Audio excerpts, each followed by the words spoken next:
Our story starts in the early 1800s in Bristol, at the corner of Wilson Street and Lemon Lane. This is where Samuel Blackwell and Hannah Lane Blackwell live with their 8, soon-to-be 9, children. If we jump ahead about 200 years, we can see a plaque on this very same house stating, "The first woman doctor, Elizabeth Blackwell, lived here." There are stories and plaques and institutions dedicated to Elizabeth Blackwell across the globe, honouring her lifetime and work as a champion for the future of women doctors. However, the fact is, Elizabeth was not the only pioneer born in that house. Her sister Emily, born here in 1826, would go on to be a trailblazer in the field of medicine as well. In fact, though she's rarely talked about, Emily was not only a crucial part of many of her sister's accomplishments, but also led an extraordinary life of her own. This is the untold story of Dr. Emily Blackwell.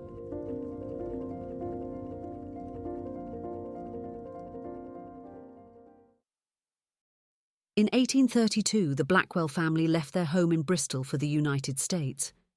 When they reached New York, they were greeted by the very danger they had hoped to leave behind. The city was in the midst of its first cholera epidemic. Death tolls had already soared into the thousands and were rising every single day.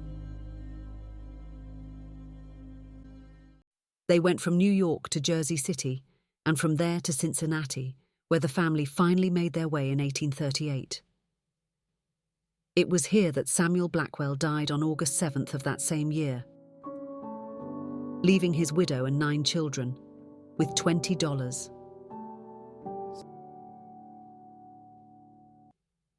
Only 3 weeks after Samuel Blackwell's death, the oldest Blackwell daughters had transformed their house in Cincinnati into the English and French Academy for Young Women, where Emily began teaching at the age of 13.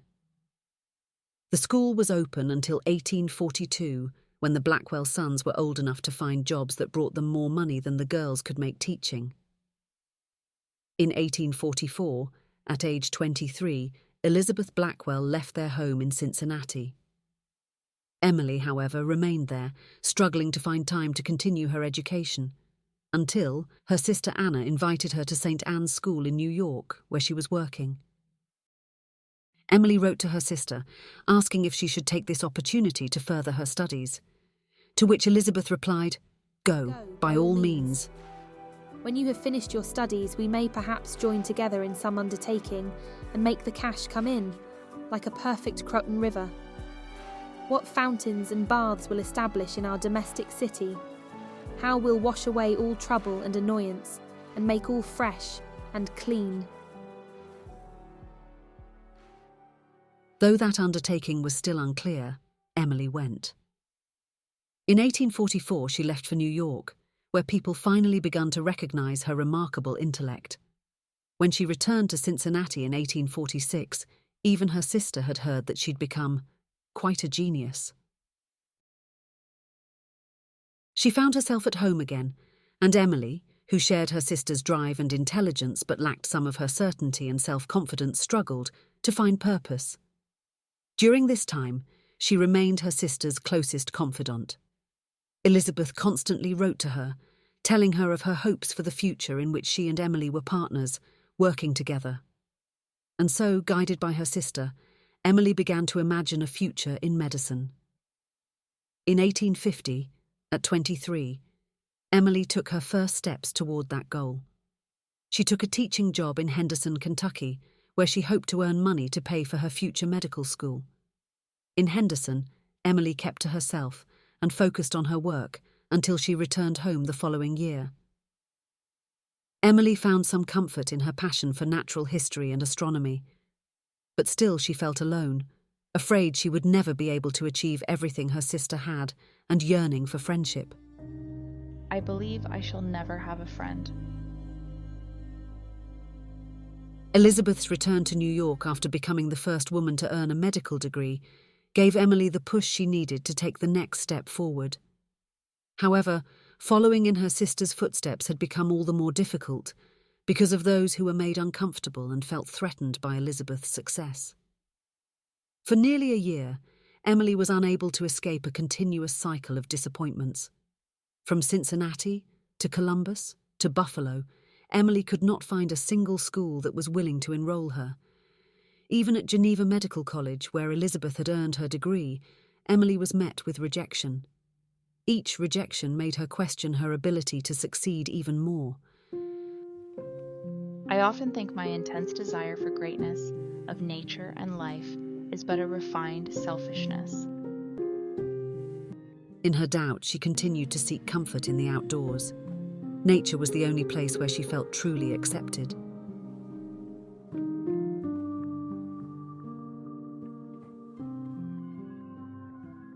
Emily had spent too much time and energy to give up now. By this time, she had moved in with Elizabeth in New York, where she had gained privileges and permission to attend lectures at Bellevue Hospital. Her talent and intelligence left a lasting impression on her instructors and peers. Finally, with the endorsements of those at Bellevue, Emily was admitted to Chicago's Rush School of Medicine in 1852. Her time had finally come. When she arrived in Chicago, the president of Rush, Dr. Daniel Brainerd, became a mentor to her. Though none of it came easily, under Dr. Brainerd, Emily found her passion for surgery, specifically obstetrics and gynecology.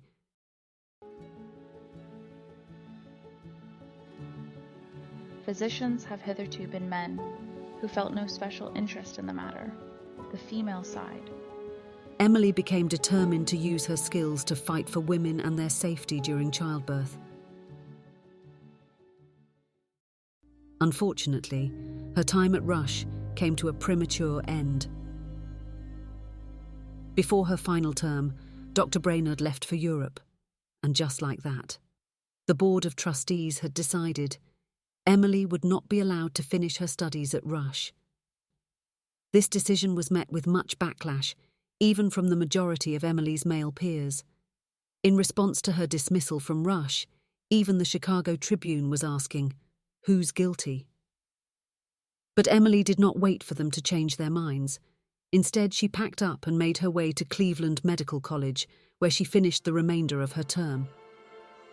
On February 22, 1854, she officially became Dr.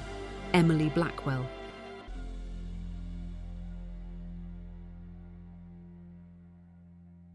This was only the beginning of her journey.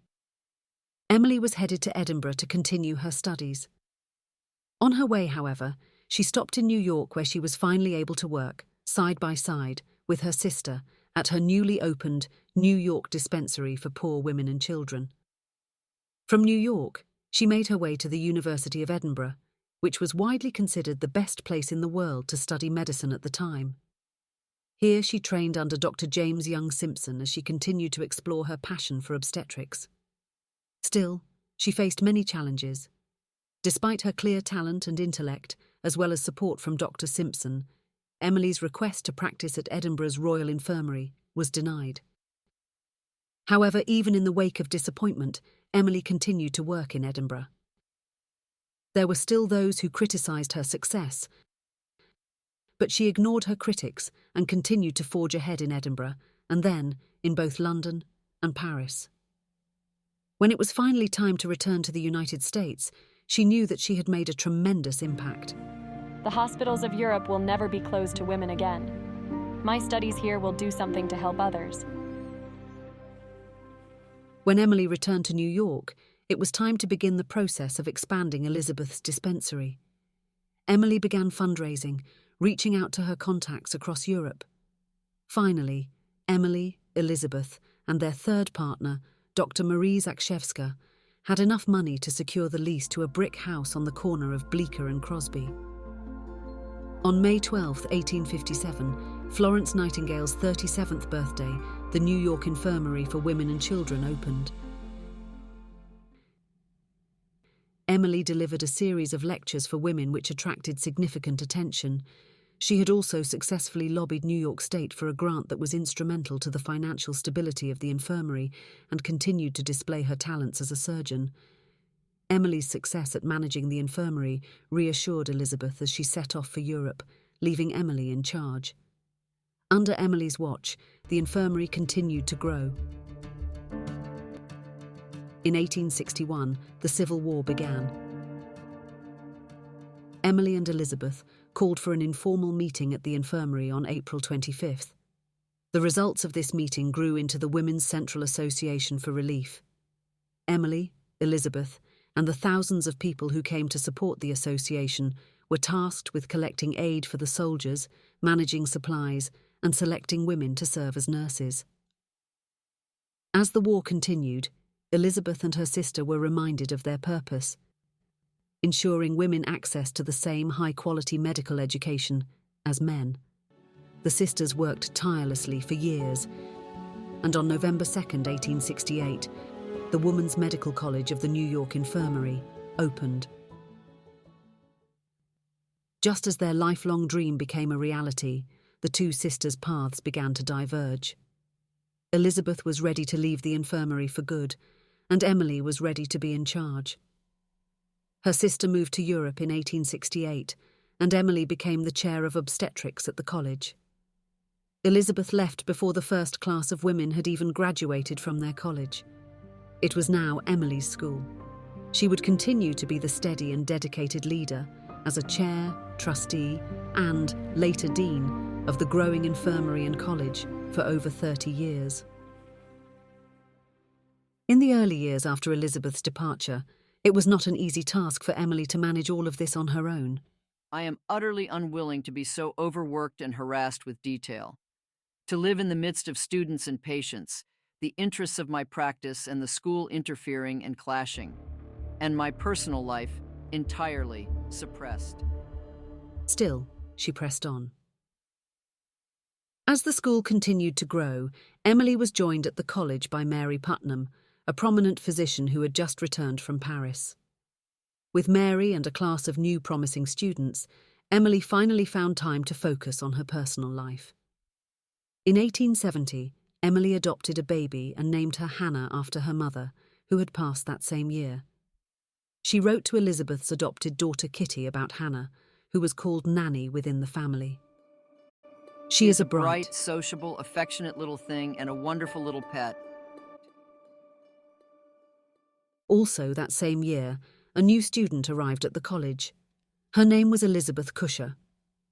Under Emily, Dr. Cusher earned her medical degree from the college in 1872, and, after a brief stint in Europe to complete her further studies, she remained by Emily's side for the rest of her life. It was in Dr. Cusher that Emily found the companionship she had been so desperately seeking for her entire life. And it seems as if she had been waiting for her for a lifetime. Emily carried a deep respect and admiration for Dr. Cusher as a skillful surgeon and colleague, and as her closest friend. And helpful than Dr. Cusher was. And there is not one of my own family who could and would have done so much for me.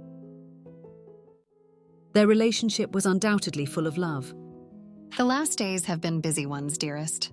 By this time next week, you will be quietly settled in just what will then be the nicest little house in the world.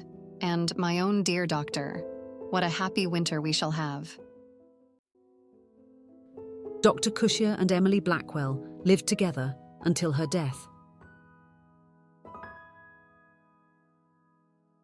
They both continued working at the infirmary and college until 1899. Emily was now 73, and it was decided that the Women's Medical College of the New York Infirmary had achieved its goal. Medical schools across America were opening their doors to women. The college would close in 1899. The infirmary, however, remained until 1981. The year the college closed, Emily and Elizabeth Cusher retired together and left for Europe. When they returned, they continued to live together in their new home in Montclair, New Jersey, and would spend summers in their home in York Cliffs, Maine. Emily died in September of 1910, only a few months after her sister Elizabeth.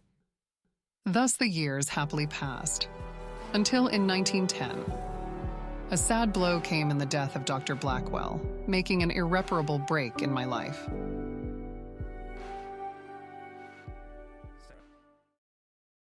In 1911, thousands gathered to celebrate the lives of both Elizabeth and Dr. Emily Blackwell. Today, over 100 years later, women make up more than 55% of all medical students in the United States, undoubtedly thanks in part to the work of Emily. For her perseverance, leadership, and dedication to the medical profession and women's health, Dr. Emily Blackwell, the third woman to earn a medical degree in the United States, will never be forgotten.